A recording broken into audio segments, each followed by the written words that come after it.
Okay, good afternoon, everybody. And thank you so much for coming to join us for this webinar. My name is Laila Adwan Kamara, and I'm team leader of Ghana's Somubi Dwumadie, also known as Ghana Participation Program. And it is really just my great delight to be able to welcome you all to the webinar on behalf of the program today. This is actually our last webinar in a round of 6 that we've been running to share some of our key learnings and findings across the life of the program, which is coming to an end in the next couple of weeks. So it's a really exciting one. I can't quite say that we've saved the best till last, but I can assure you, you're really going to enjoy today's webinar. You're going to learn a lot, and we are extremely keen to have you engage with us and ask as many questions as we can fit into the time available. I'm just going to do a little bit of housekeeping before I hand over to today's moderator. So just to let you know that closed captions have been enabled. Now, you can access these by looking at the bottom of your Zoom toolbar, and it will show up with a little CC icon. If it's not showing, click on the 3 dots that say more, and then it should appear for you. I'm really sorry that we don't have that available in French, but hopefully any French speakers have been able to read the little message there in French, which is well beyond my school level ability to read out. Then I just want to tell you a little bit about how to engage with us. So if you want to chat with each other, tell us where you're from, what your interest is, then please use the little chat function. It has a single speech bubble, and you can see a lot of people are already typing in that, which is really exciting for us to see. And if you have a question for the moderator or for the speaker today, then please use the little Q&A function. It has 2 little speech bubbles and it says Q&A. And the reason we ask you to use this is just so that it's much easier for the panelist and the moderator to see the questions that are coming up, and it means that your question won't be missed off in the later discussion. Okay. So without further ado then, I am going to introduce you to today's moderator. This is Peter Francis Xavier Poriku, and Peter is a feminist monitoring, evaluation, accountability and learning specialist and a social development practitioner. Peter is a PhD candidate in planning and has a Master of Science degrees in monitoring and evaluation and in development planning and management. He is a chartered monitoring and evaluation expert and a development planner with over 16 years of experience in MEAL, so monitoring, evaluation, accountability and learning, project cycle management, measurement and applied research. He has a range of interests and specialisms around accountability and policy influencing. He is currently a principal planning analyst at Ghana's National Development Planning Commission and has worked in a broad range of international organizations as well as at Kintampo South District Assembly. Peter's philosophy for social development is centered on the belief that monitoring, evaluation, accountability and learning are critical tools for driving social change and improving outcomes for special interest groups and organizations. So without further ado, I am going to hand over the rest of the webinar to Peter. Yes, I can see Peter on screen. Peter's in the north of Ghana today, so just checking that everything works internet-wise. But Peter, handing over to you with great pleasure. Thank you.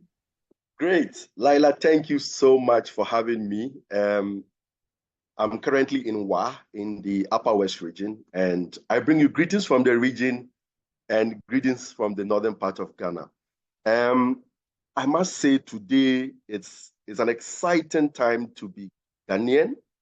It's an exciting time to have a conversation that is so dear to my heart. And I am so grateful to Laila, the team, for pulling this together so that we have a very open, frank conversation about how to take disability issues to the next level, and then principally to have dialogue. It is not enough to have the policies. It's not enough to have the documents, but dialogue in all its forms and shape is critical. Vivian and I have been at this for quite a while, and we actually look forward to sharing the very lovely things we have learned through Ghana Somubi Dwumadie. And I want to introduce Vivian to you at this stage, and then we can take it from there. So Vivian, as I have come to know her, has over 24 years of experience delivering gender, social inclusion projects as a multidisciplinary governance, policy capacity building specialist, and development sociologist. Now, Vivian has undertaken many research to her credit, working with the University of Cape Coast, University of Sussex, and the University of Pennsylvania. Excitingly, she is currently the governance and leadership advisor on the Ghana Somubi Dwumadie project, providing vital expertise in mental health, focused disability assistance, and backstopping. She's worked with government agencies, navigating oftentimes through the very tricky things around working with the public service and civil society in that conjunction. And today she is with a lot of experience, with deep understanding of the hierarchies in the government space, and has been instrumental in two things I want to highlight. One is bringing stakeholders together, one to have a conversation on the District Assembly's Common Fund, particularly with a focus on persons with disabilities, and building capacity for same. And then also the disability commitments roadmap, which has been on the shelf for quite some time. This afternoon, we're going to hear more about these, and we look forward to an exciting conversation. On this note, I would want to say, just highlight again what Laila had said. Please, just so that the conversations go smoothly, would advise that you use a Q&A section to drop in your questions.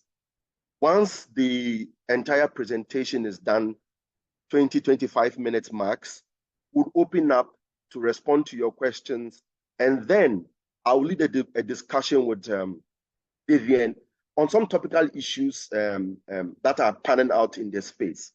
And so, friends, colleagues on the call, thank you so much for coming. At this stage, Vivian, if you are ready, let's have a conversation. Start with the presentation. Thank you, and over. And good afternoon to everyone joining us from far and near. I am very excited to be walking you through the journey from exclusion to inclusion and how we have leveraged on opportunities for inclusive disability and mental health policies in Ghana. If you'd like to know more about Ghana Somubi Dwumadie, kindly follow us on our social media handle on Facebook, X, Instagram, and YouTube, and you will learn more about the program. To begin, I would like to highlight that Ghana Somubi Dwumadie sits as a component of the wider Leave No One Behind program in Ghana. The design needs and development of the theory of change addressed its contributions to the overall Leave No One Behind impact goal, whereby all people with disabilities, including those with mental health conditions, are engaged, empowered, and able to enjoy improved well-being, social and economic outcomes, and rights. As a result, some of the program's proposed outputs were designed to contribute to the wider Leave No One Behind framework. The program has focused on influencing and contributing to policy, institutional, and societal change. The program implementation used the following key areas of activities to contribute to changes and real impact. These were stronger policy, leadership, resources, and governance systems that respect rights of people with disabilities, including people with mental health conditions. It worked to scale up quality, integrated, disability inclusive community-based and recovery-oriented mental health and social services. We've been working over the last 4.5 years to reduce negative and discriminatory attitudes, behaviors, and norms against people with disability, including mental health condition, and working to generate evidence to inform policy, practice, and enabling environment. The journey from exclusion started in a situation where persons with disability experience exclusion and multiple stigma and discrimination. The onset of COVID-19 exacerbated the multiple challenges people with disabilities in Ghana face. During the COVID-19 pandemic, they experienced exclusion from social protection and welfare schemes. People with disability, particularly those with mental health conditions, were not targeted for relief packages such as food, personal protective equipment, PPEs, and any other items that were given or targeted at larger population. They were not considered. Our psychiatric hospital were not targeted for any of the PPEs that were given to health institutions that were managing the COVID-19. Issues we overcame and leveraged.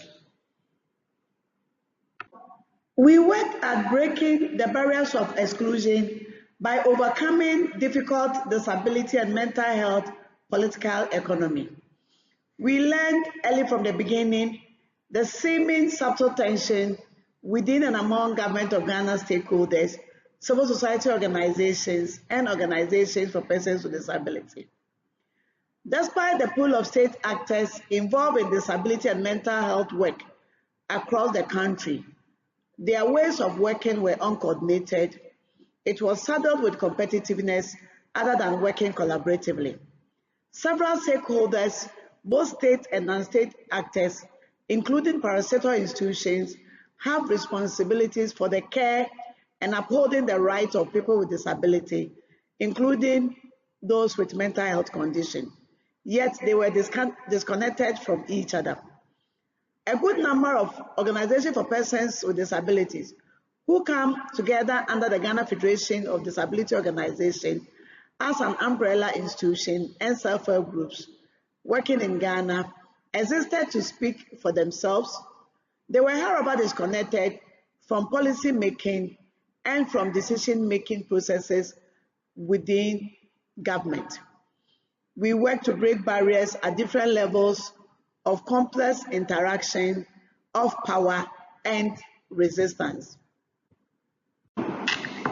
So, COVID-19 and the opportunities it presented and how we leverage on. I know you'll be wondering, a new program in a new country and the COVID-19 uncertainties. Ghana Somubi Dwumadie was launched in February 2020 and started implementation the following month in March, specifically within the second week of March 2020. We had a specific program goals planned. However, COVID-19 influenced the program context in an emerging pandemic. Interestingly, this gave us the opportunity, the chance to raise the profile of disability within the context of the pandemic. What we leveraged to shape the program. COVID-19 exposed the weak social protection systems, the exclusion of people with disability, particularly people with mental health conditions, who experience multiple exclusion from social interventions and relief packages, including foods, packages, and relief items. Our program was quick to see the situation as an opportunity to adapt and work to the.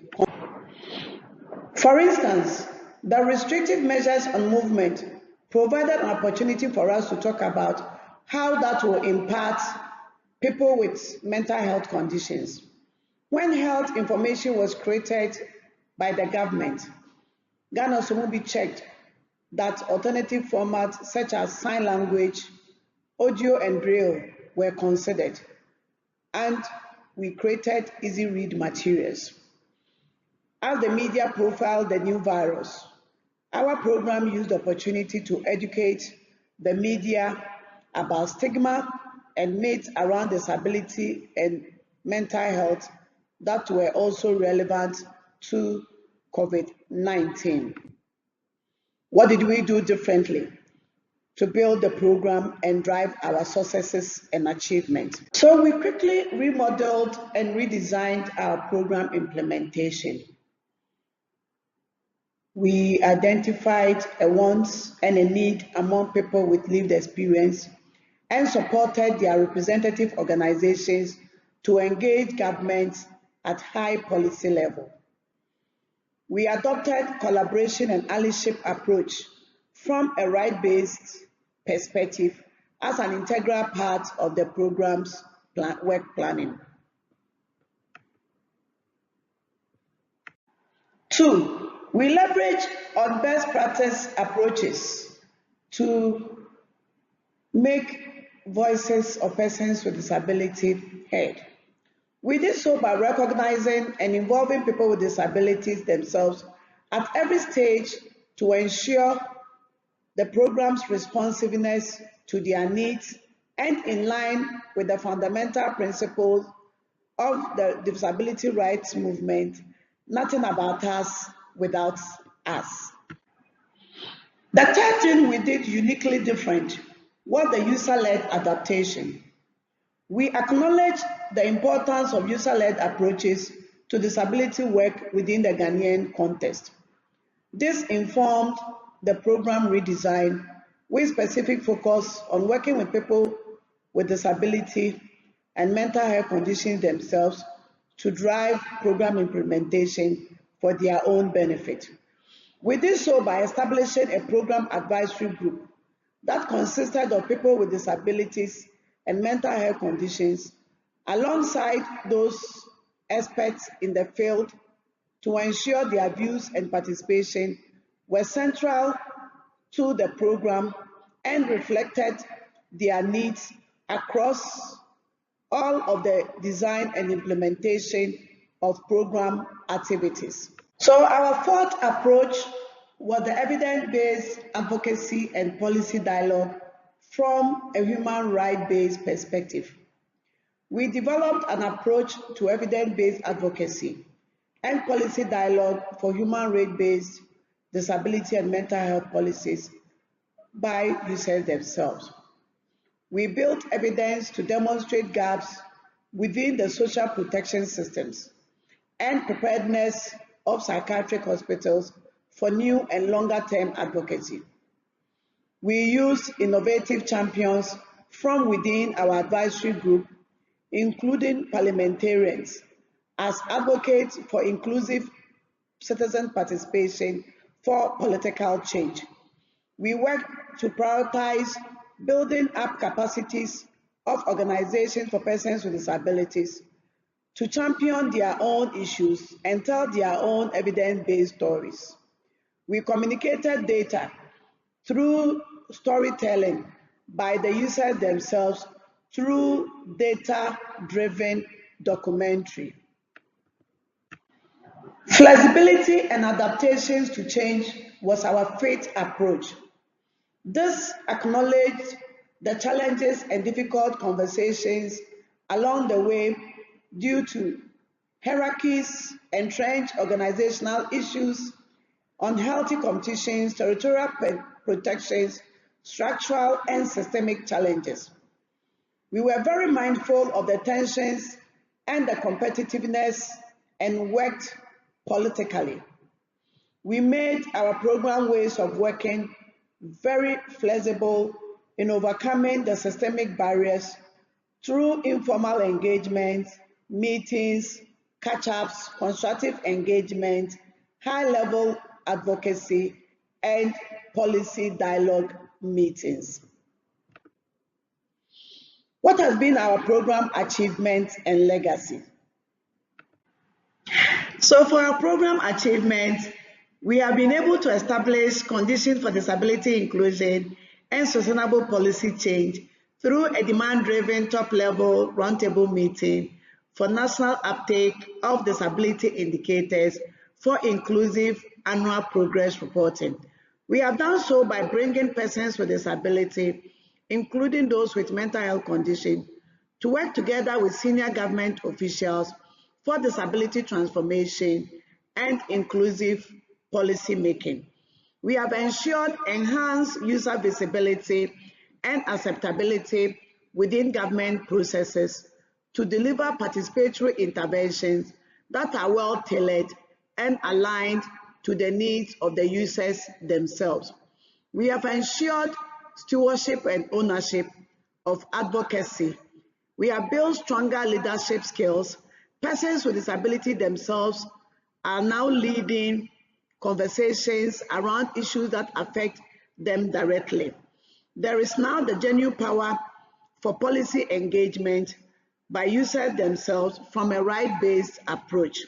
We have deepened knowledge and understanding around disability issues through a range of studies which can be accessed on our website and on our social media handle. We have increased awareness of disability issues and commitment towards embracing disability inclusion among national stakeholders. Senior officials have now become disability champions. The picture that you see on the screen is a strategic meeting led by the National Development Planning Commission. That meeting was held recently on August 15, 2024, with our support.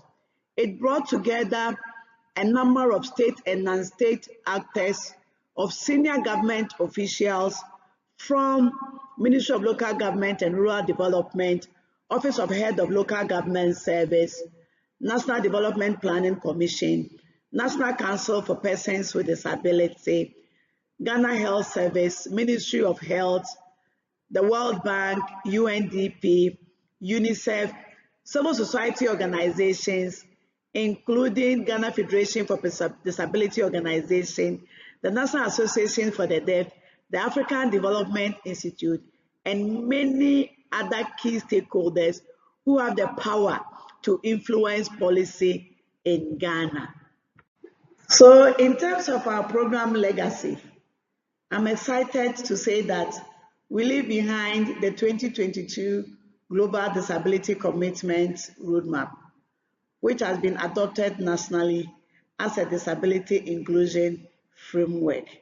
The National Development Planning Commission is consolidating on the gains to build a disability inclusive national reporting mechanisms, including the DDDP. And this is an exciting news for Ghana. The NDPC, that's the National Development Commission, has become the champion and promoting and driving inclusivity in Ghana. A drive towards sustainability, a drive towards real change and impact. Again, it may interest you to know that as a program, having worked for over 4.5 years, we leave behind a disability and mental health inclusive reporting template that has a clearly defined indicators for tracking and measuring progress and for inclusive policy uptake.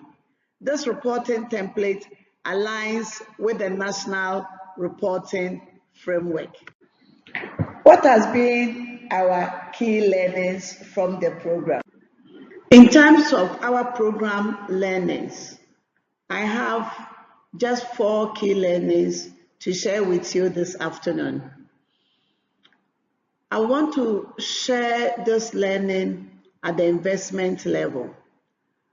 Investment in early scoping studies, while resulting in slower startup of implementation, provides crucial and significant benefits which enable effective and appropriately tailored programming. I must admit that the early stage program learnings at inception provided very useful learning opportunities for useful adaptations to change. This created strong learning ethos and focus, which shaped the rethinking of the design and implementation of the program for inclusivity. The program's own user-led approach contributed significantly to institutionalizing user-led approaches within government processes through our technical assistance model. The complementary approach we adopted provided opportunities for policy makers to recognize the issues from the perspective of people with disability themselves. And it also built an increased appreciation of the policy gaps and the need to take action to embrace inclusive development. So in terms of reflection, I must say that we have indeed imparted to help ensure that disability rights issues are promoted and mainstreamed through inclusive national development frameworks. We have made a lasting impact. What is currently needed is to empower the right persons, the right officials, the right stakeholders, and build on the gains of the institutional, structural, and agency features during the life of the program to sustain disability inclusive activities to last beyond the life of any program. Thank you very much for working with me this afternoon on the path from exclusion to inclusion. I believe you've enjoyed the conversation with me. I will pause here and wait for your questions and feedback. Thank you.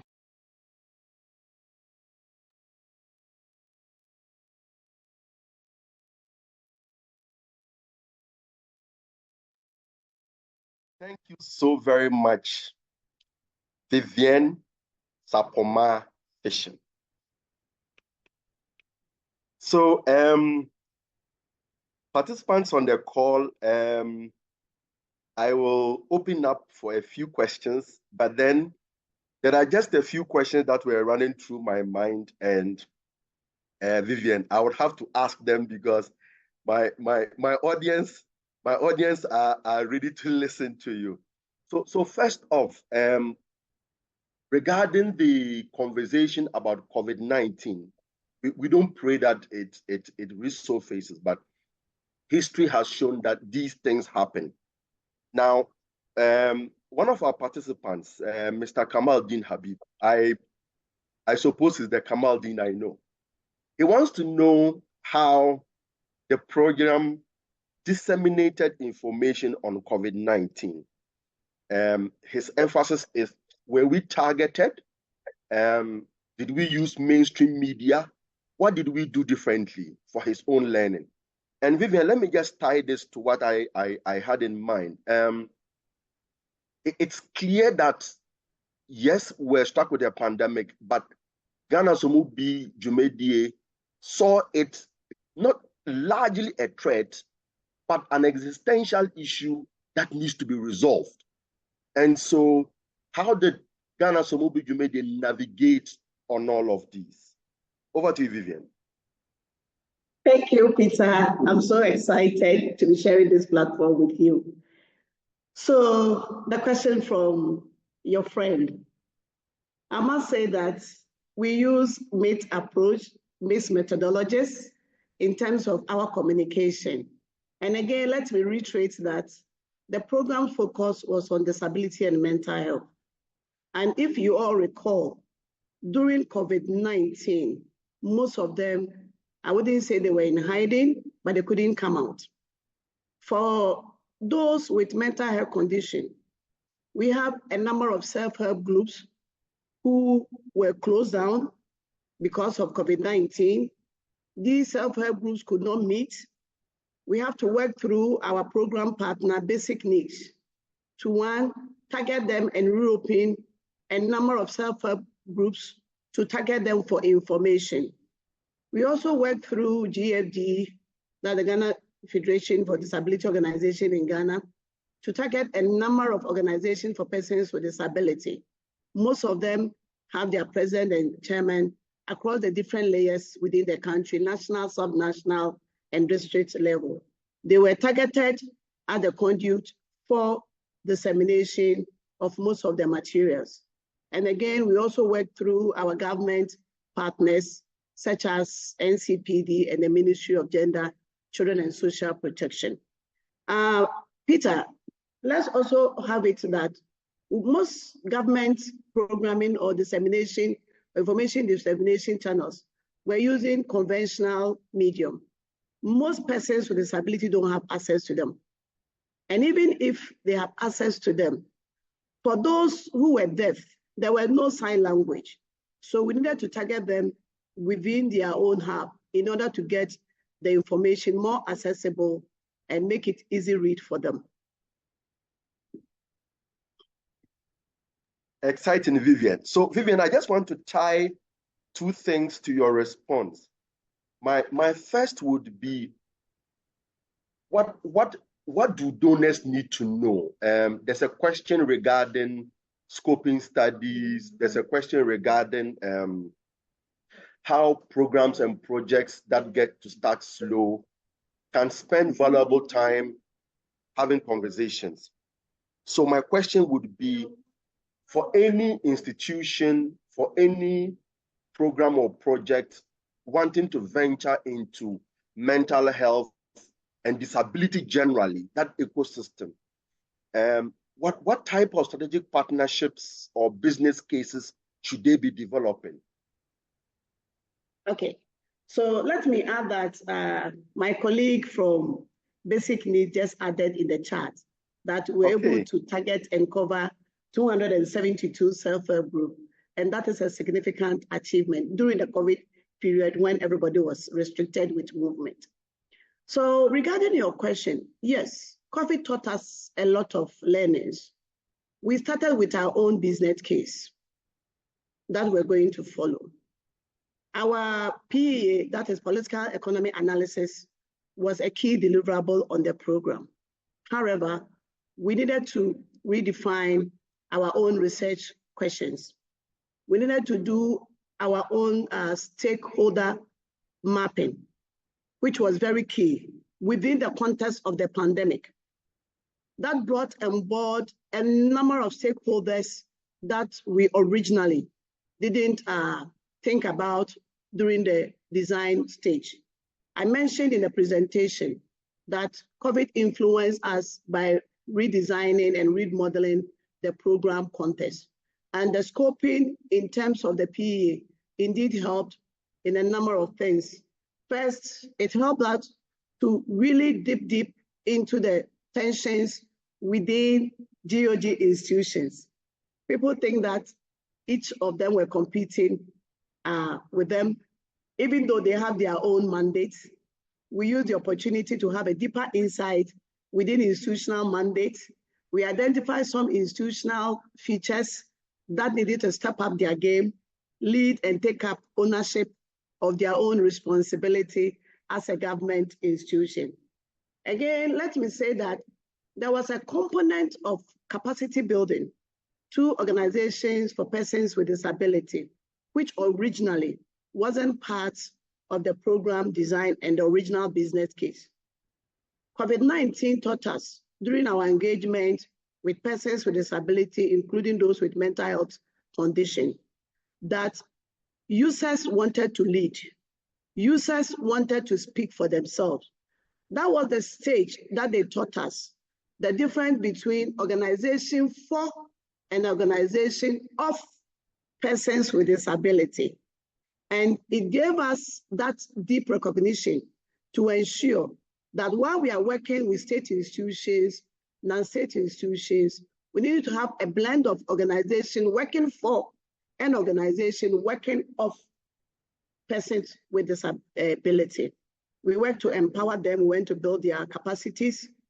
And then we have to, for our TA model, for instance, we were expected to be embedded throughout the period in the Ministry of Gender, Children and Social Protection.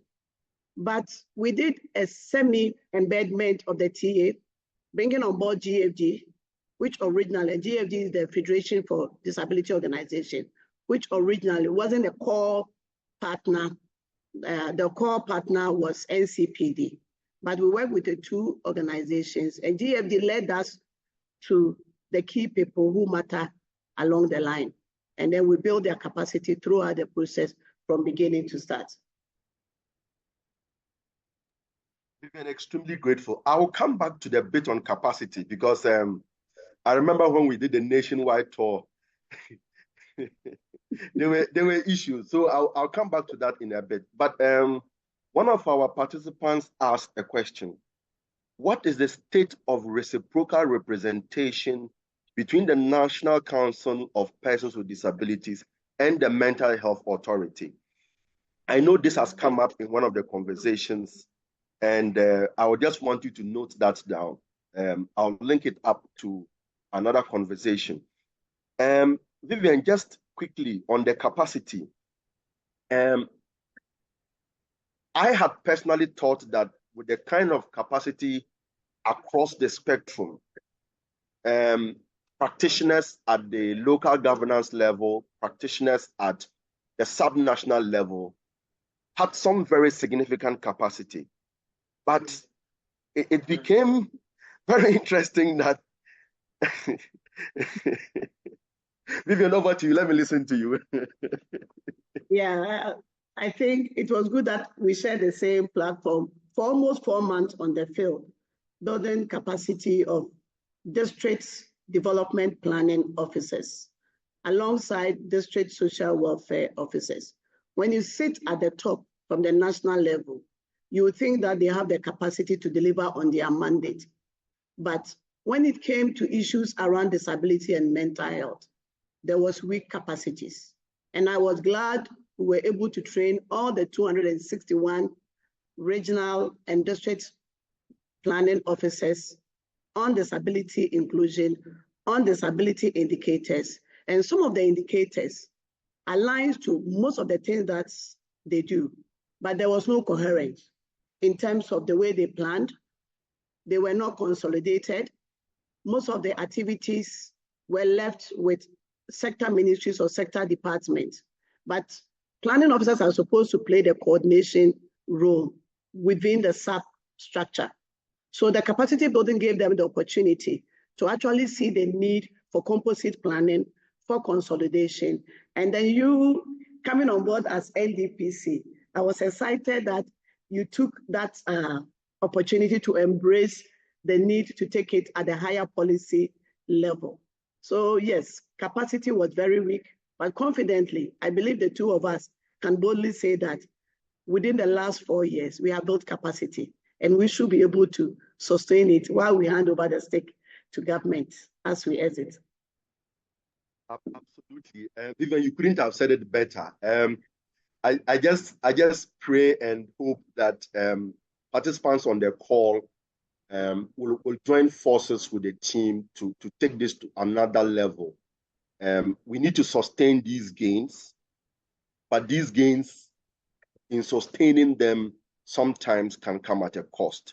There's sufficient capacity. I remember Vivian, Laila said she had donated your time to us on this. So there's capacity available. We just need to look back to each other on this call and then take it a notch higher. Vivian, two quick ones before I go back to the Q&A section. So there's a question about caregivers, and this comes back to the COVID conversation.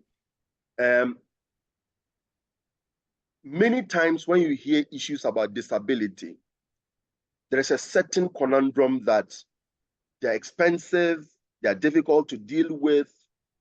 So one of our participants wants to know, how did you handle caregivers for persons with disability? One, in the distribution of information, circulation of information? How do the project generally handle or deal with caregivers, or if you like, people who facilitate persons with disabilities in their daily lives and daily activities? Over. Thank you, Peter, and thank you to the questioner. So at program inception, we must say that caregivers were not considered. Caregivers were never part of the conversation. And when we build the evidence from COVID-19 experience, when we generated evidence through our PEA, that the political economic analysis, we saw the huge gap.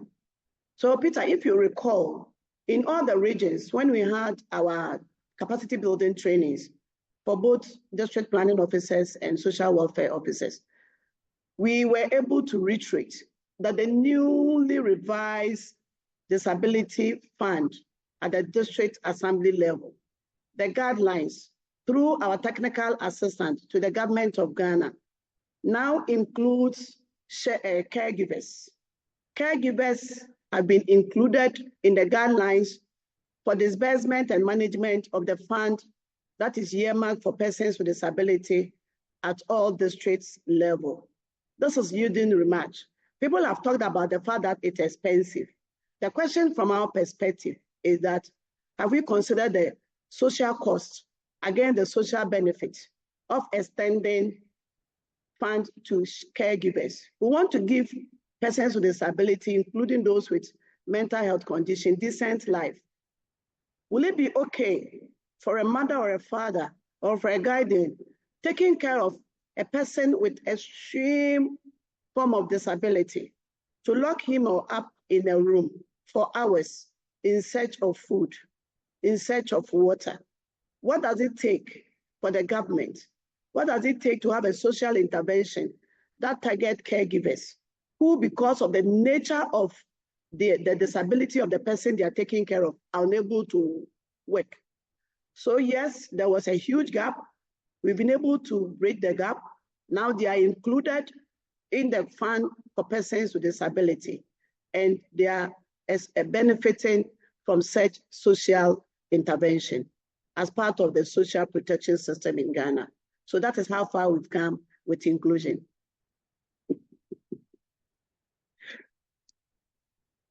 Peter. Yes, Vivian. So there's this rather long one. I will attempt to read it. But I want to tie that with the conversation you and I have had about scale and deepening on the gains. What apart from the capacity building, apart from advocacy for inclusion and so on and so forth, what would you say are the striking things that moving forward an entity development its business case to go into the disability space should leverage on? What would be the key, the most striking one for you? Over. The most striking and what they should build on is the conditions that we've provided. It's a template that we leave behind. It's the inclusion framework. That disability roadmap has key thematic areas from education, from health, from livelihood, from employment, from climate change, from conflict to cross-cutting issues, including policy and what have you. This is a document that must be sustained, that has enough resources for any entity building any case study to use as a guiding tool.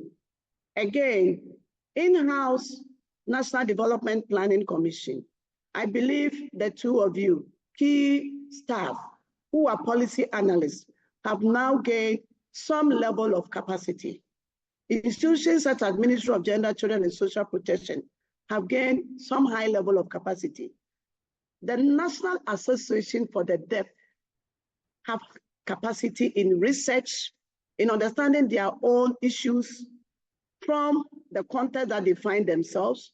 They were one of the most excluded group of people from the disability groups in Ghana.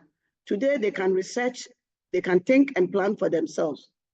Again, data on disability. is key. And to be able to get to rich quality data, managers of data should understand disability. There is weak understanding around what constitutes disability. Even though the CPRPD, another document, clearly defines different types of disability, currently about 26 of them, people are able to understand and appreciate basic concepts such as reasonable accommodation. And people struggle to appreciate what it means to provide accessibility to persons with disability. Accessibility is not only about the built environment. Accessibility is also about technology that we use. Accessibility is also in terms of the software, the material that we produce, how accessible are they? And then the issues around employability assistive device. People confuse it with the regular assistive device anywhere on the field. And senior officials were struggling to understand employability assistive device. Now that we have been supporting to have this employment equity policy, this is coming to the fore. It's something that you need to take it up at the National Commission for Planning within your broader framework, embed it, mainstream it in your medium-term development plan and framework to ensure that this is sustained. Policy without sustainability is no policy. Thank you, Peter. Yes, Vivian, thank you. We are fast approaching 3 p.m. I can't believe it's 2:51. And I can assure you, Laila and the colleagues on the other side are smiling. Vivian, just two quick questions, and then you can read more questions from the chat. You've spoken well of how the program has worked with national actors, subnational actors. Flipping the coin, what would you recommend based on what we know now? We have community structures. We have called them small NGOs, called them community-based organizations who wants to venture into working with disability inclusion. What would you propose they do in terms of integrating community structures, district-based structures, to ensure that they are inclusive by themselves, but that also in the work that they do, they are able to, as it were, ensure that there's inclusivity at that level? Vivian, your thoughts, please. Yeah, so Peter, I will start by saying that this approach should be led by NDPC from the top level. No, I said NDPC because you hold the blueprint to National Development Framework. You hold the blueprint to the annual progress reporting. If you are able to take the indicators, if you are able to take all the thematic areas within the roadmap, if you are able to take all the issues, all the commitment, which we have been able to unpack and mainstream them into the different sectorial issues that you articulate in your medium-term development framework, it will be easy for RCC, that the Regional Coordinating Council, to work with it, bring together their district planning coordinating unit to work with it. We have the DPCUs who are supposed to report periodically at the district level. Each department, each ministry at the district level reports within the district planning coordinating unit. If this is mainstreamed at the higher policy level, within that framework, it will make it easy for NDPC to have that reporting benchmark and ensure accountability through tracking everything that they implement. Again, heads of sector ministries are supposed to be abreast with issues around disability. We need to also work around issues around stigma. I'm happy that there is some high level of prioritization.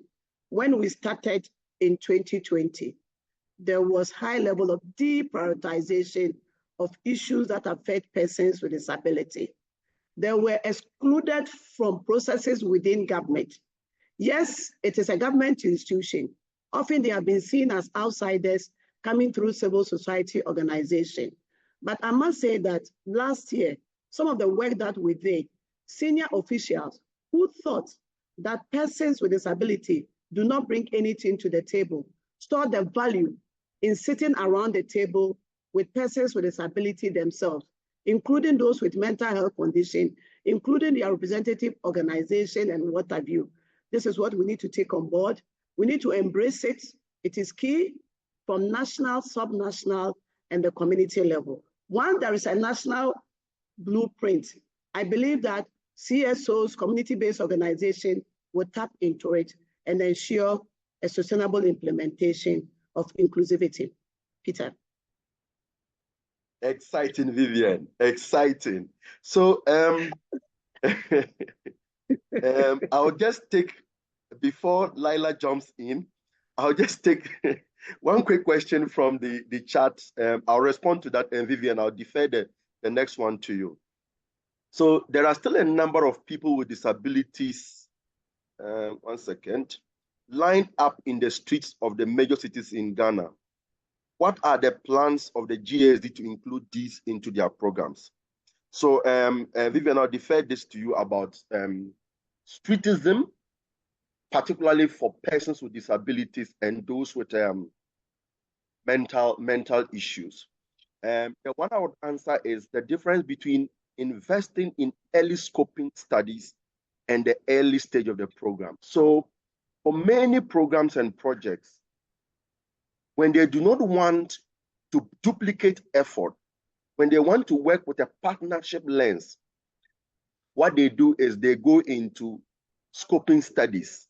What these studies help them to know is to find out who is where and doing what, at what scale are they operating, what are the opportunities for leveraging. And if you listen to Vivian's commentary, she was very, very emphatic on leveraging.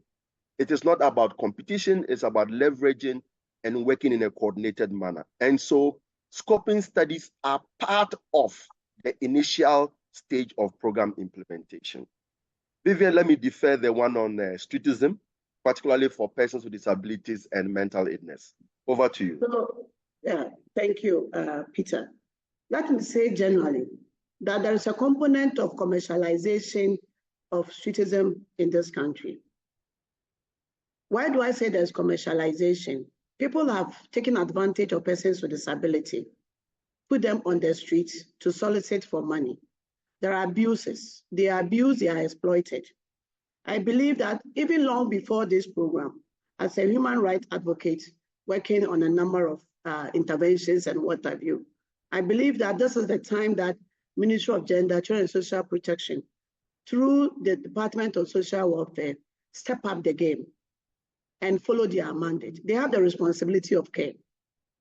They have a way that they can take them off the streets. There are people who are behind this commercialization. They bring them to the streets and they take funds from them. And this is also against their human rights. And this is something that we all need to speak against. It is something that we need to speak against as a country. It's something that we need to sit up and voice out and ensure that this does not happen. Again, let me use this opportunity to commend GFD, for example, Ghana Federation of Disability Organization. In their groupings, if you are any person with disability or mental health condition, particularly those with disability, physical disability, and you hold any form of position within the organization, and you are found on the street, your position is taken off from you. You cannot even operate. I think this even happened when we were in Nararugu during one of the road shows about 2 years ago. One of the chairman of GFG was speaking around these issues around streetism, but the fact that the common fund is not enough for them, that's the reason why they come back to the street. But most of them have been given livelihood empowerment. We need, as a country, find market avenues for the produce or products of persons with disability. Some of the things that we do, like uniforms for schools, uniforms for security service, shoes, belts, and what have you, that are procured by the government. Some of these can be ceded to organizations for persons with disability to make a living out of it.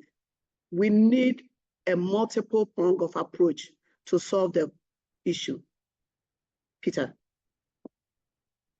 Vivian, I am no longer going to ask you a question. Just to say thank you so much, Ghana Somubi Dwumadie.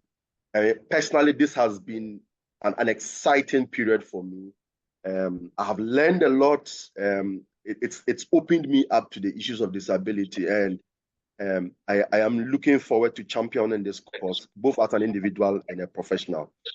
I would want to hand over now to Laila and the team. And Vivian, thank you so much. Thank you everyone for joining.